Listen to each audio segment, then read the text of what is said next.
Hi Mark, this is Taylor, number 47, and I'm from freshman speaking listening class. The title is Sophie Scott, Why We Laugh.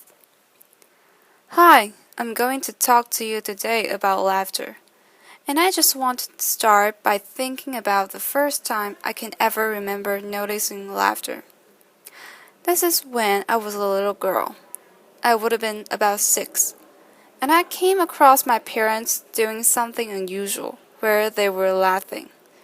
They were laughing very, very hard. They were lying on the floor laughing. They were screaming with laughter. I did not know what they were laughing at, but I wanted in. I wanted to be part of that. And I kind of sat around at the edge going, hoo-hoo.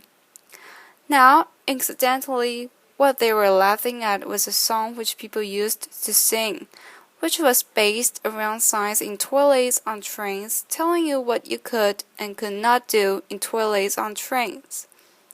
And the thing you have to remember about the English is, of course, we do have an immensely sophisticated sense of humor. At the time, though, I didn't understand anything of that. I just cared about the laughter. And actually, as a neuroscientist, I've come to care about it again. And it is a real weird thing to do. What I'm going to do now is just play some examples of real human beings laughing. And I want you to think about the sound people make and how odd that can be. And in fact, how primitive laughter is as a sound. It's much more like an animal call than it is like speech. So, here we've got some laughter for you. This is first one. The first one is pretty joyful. Now, this next guy, I need him to breathe. There is a point in there where I'm just like, you've got to get some air in there, mate, because it just sounds like he's breathing out. This one hasn't been edited. This is him. And finally, we have this is a human female laughing. And the laughter can take us to some pretty odd places in terms of making noises. She actually says, "Oh my God, what is that?" in French. We're all kind of with her. I have no idea. Now, to understand laughter, you have to look at part of the body that psychologists and neuroscientists don't normally spend much time looking at, which is rib cage. And it doesn't seem terribly exciting, but actually you are all using your rib cage all the time. What you're all doing at the moment with your rib cage, and don't stop doing it, is breathing. So you use intercostal muscles, the muscles between your ribs, to bring air in and out of your lungs just by expanding and contracting your rib cage. And if I was to put a strap around the outside of your chest called a breath belt, and just look at that movement, you see a rather gentle sinusoidal movement. So that's breathing. You're all doing it. Don't stop. As soon as you start talking, you start using your breathing completely differently. So what I'm doing now is you see something much more like this. In talking, you use very fine movements of the rib cage to squeeze your air out. And in fact, we're the only animals that can do this. It's why we can talk at all. Now, both talking and breathing has a mortal enemy, and that enemy is laughter. Because what happens when you laugh is those same muscles start to contract very regularly, and you get this very marked sort of zigzagging. And that's just squeezing the air out of you. It literally is that basic a way of making a sound. You could be stamping on somebody, it's having the same effect. You're just squeezing air out, and each of those contractions, ha, gives you a sound. And as the contractions run together, you can get these spasms. And that's when you start getting this things happening. I'm reeling at this. Now, in terms of the science of laughter, there isn't very much. But it does turn out that pretty much everything we think we know about laughter is wrong. So it's not at all unusual, for example, to hear people just say humans are the only animals that laugh. 你谁 thought that humans are the only animals that laugh. In fact, you find laughter throughout the mammals. It's been well described and well observed in primates. But you also see it in rats. And wherever you find it, humans, primates, rats, you find it associated with things like tickling. That's the same for humans. You find it associated with play, and all mammals play. And whenever you find it, it's associated with interactions. So Robert Proven, who has done a lot of work on this, has pointed out that you are 30 times more likely to laugh if you are with somebody else than if you are on your own. And where you find most laughter is in social interactions like conversation. So if you ask human beings, when do you laugh? They'll talk about comedy, and they will talk about humor, and they'll talk about jokes. If you look at when they laugh, they're laughing with their friends. And when we laugh with people, we're hardly ever actually laughing at jokes. You're laughing to show people that you understand them, that you agree with them, that you are part of the same group as them. You're laughing to show that you like them. You might even love them.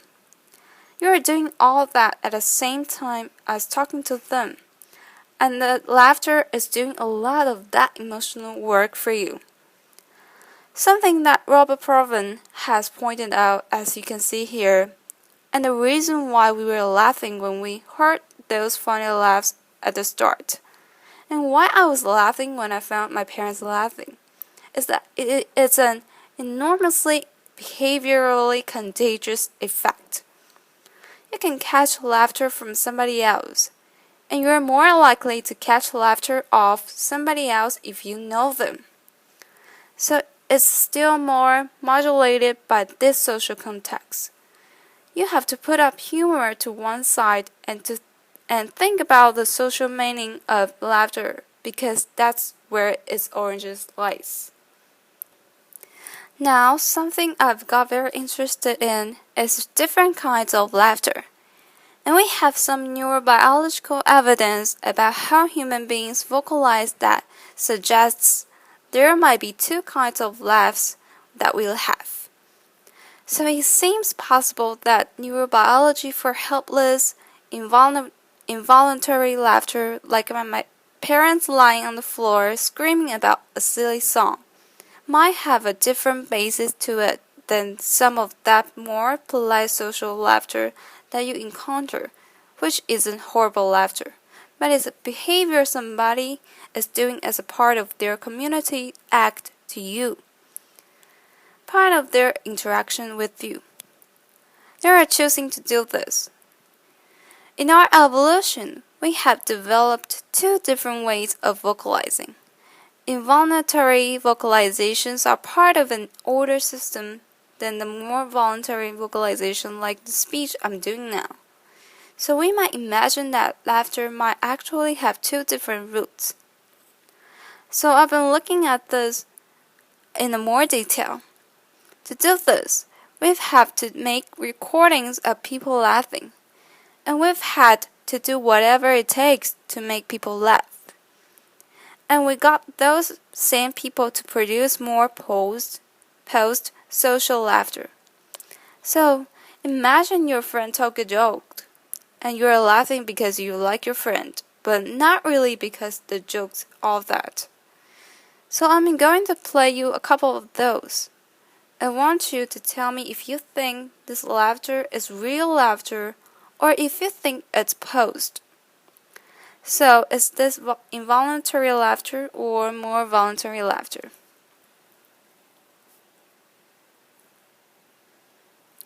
What does that sound like you? Posed. Posed? Posed. How about this one?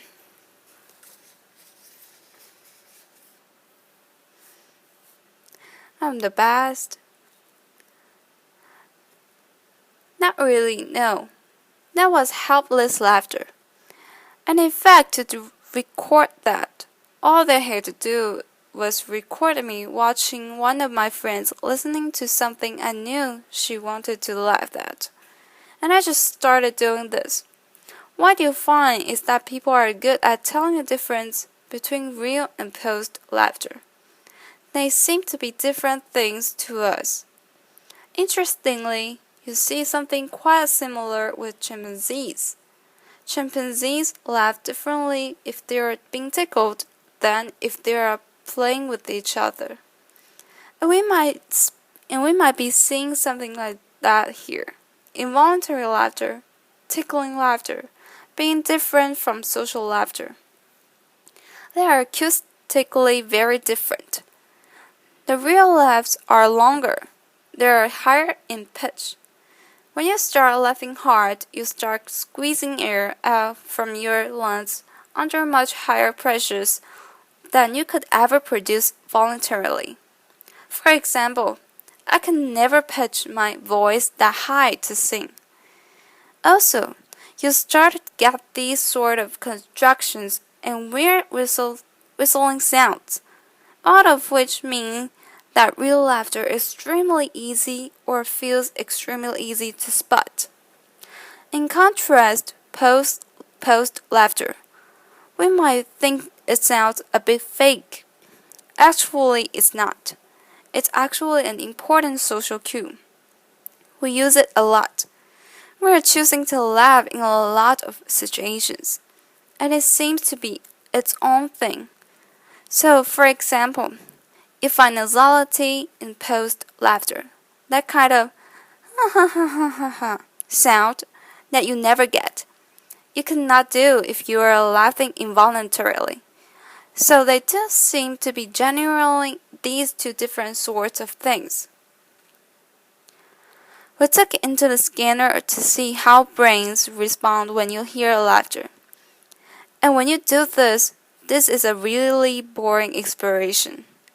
This is a really boring experiment. We just played people real and posed laughs. We didn't tell them it was a study on laughter. We put other sounds in there to distract them, and all they are doing is lying listening to sounds. We don't tell them to do anything. Nonetheless, when you hear real laughter and when you hear posed laughter, the brains are responding completely differently, significantly differently. What you see in the regions in blue, which lies in auditory cortex, are the brain areas that respond more to real laughs. And what seems to be the case when you hear somebody laughing involuntarily, you hear sounds you would never hear in any other context. It's very ambiguous, and it seems to be associated with greater auditory processing of these novel sounds. In contrast, when you hear somebody laughing in a posed way, what you see are these regions in pink, which are occupying brain areas associated with mentalizing, thinking about what somebody else is thinking. And I think what that means is, even if you are having your brain scanned, which is completely boring and not very interesting, when you hear somebody going, ah ha ha ha ha ha, you are trying to work out why they are laughing. Laughter is always meaningful. You're always trying to understand it in context, even if, as far as you're concerned, at that point in time, it has not necessarily anything to do with you. You still want to know why those people are laughing. Now we've had the opportunity to look at how people hear real and posed laughter across the age range. So this is an online experiment we ran with the Royal Society. And here we just asked people two questions. First of all, they heard some laughs, and they had to say how real or posed do these laughs sound. The real laughs are shown in red and the posed laughs are shown in blue. What you see is there is a rapid onset. As you get older, you get better and better at spotting real laughter. So 6-year-olds are at a chance. They can't really hear the difference. By the time you are older, you get better. But interestingly, you do not hit peak performance in this data set until you are in your late 30s and early 40s. You don't understand laughter fully by the time you hit puberty. You don't understand laughter fully by the time your brain has matured at the end of your teens. You are laughing about laughter throughout your entire early adult life. If we turn the question around and now say not, what does the laughter sound like in terms of being real or posed? But we say, how much does this laughter make you want to laugh? How contagious is this laughter is to you? We see a different profile. And here, the younger you are, the more you want to join in when you hear laughter. Remember me laughing with my parents and when I had no idea what was going on. You really can see this. Not everybody, young and old, finds the real laughs more contagious than the post laughs. But as you get older, it all becomes less contagious to you.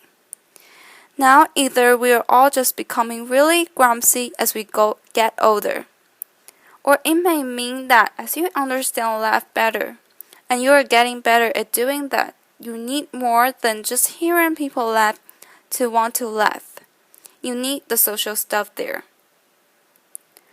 So we've got a very interesting behavior about which a lot of our late assumptions are incorrect. But I'm coming to see that actually there is even more to laughter than it's an important social emotion we should look at. Because it turns out people are phenomenally nuanced in terms of how we use laughter. There is a really lovely set of studies coming out from Robert Levinson's lab in California, where he is doing a longitudinal study with couples. He gets married couples, men and women, into the lab and he gives them stressful conversations to have while he wires them up to a polygraph so he can see them becoming stressed. So you've got two of them in there and he will say to the husband, "Tell me something that your wife does that irritates you."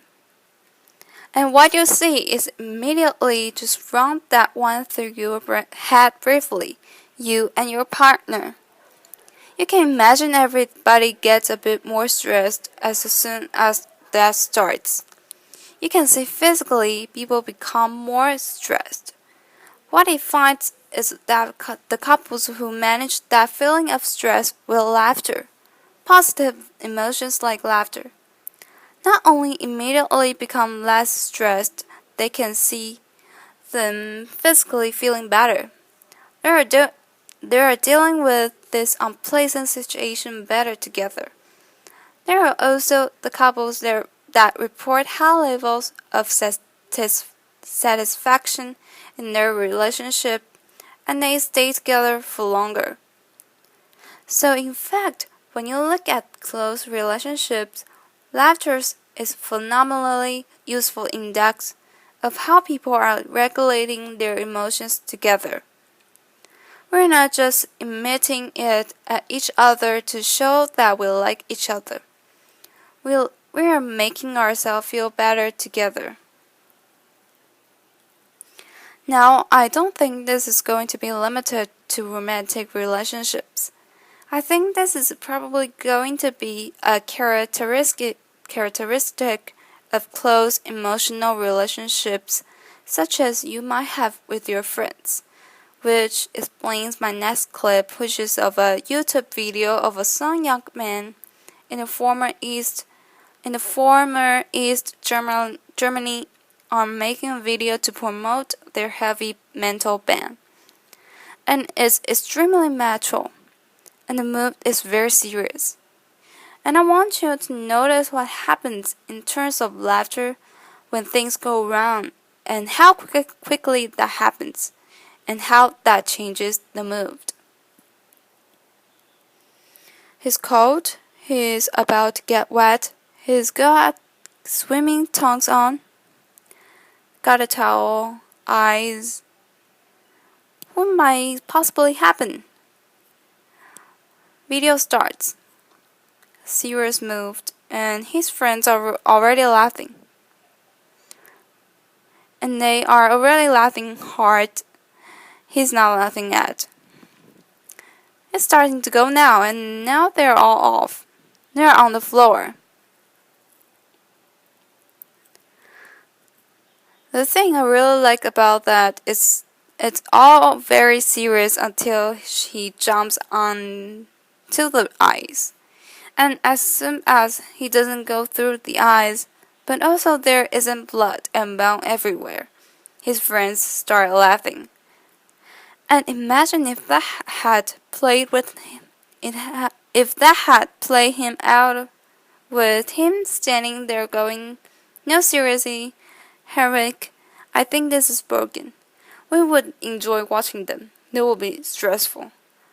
Or if he was running around with a visibly broken leg laughing, and his friends are going, "Henrik, I think we need to go to the hospital now."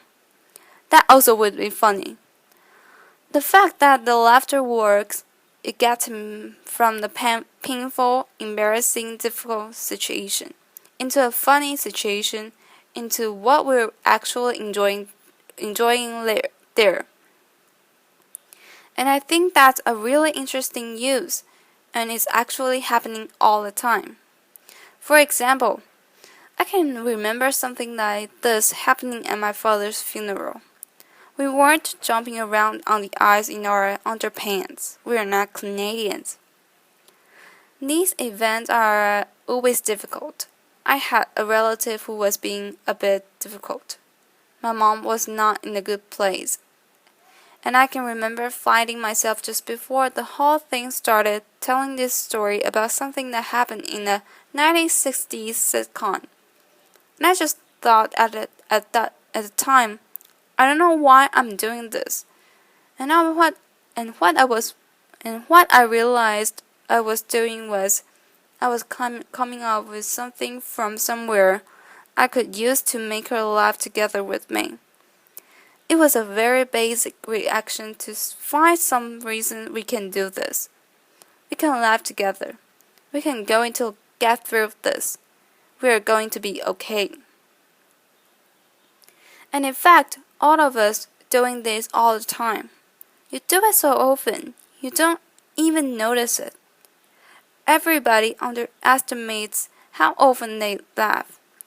And you're doing something when you laugh with people that's actually letting you assess a real ancient evolutionary system that mammals have evolved to make and maintain social bonds, and clearly to regulate emotions, to make ourselves feel better.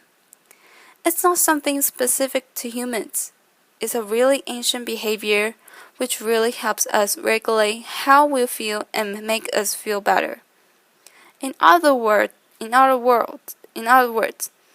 when it comes to laughter, you and me, baby, ain't nothing but mammals. Thank you. Thank you.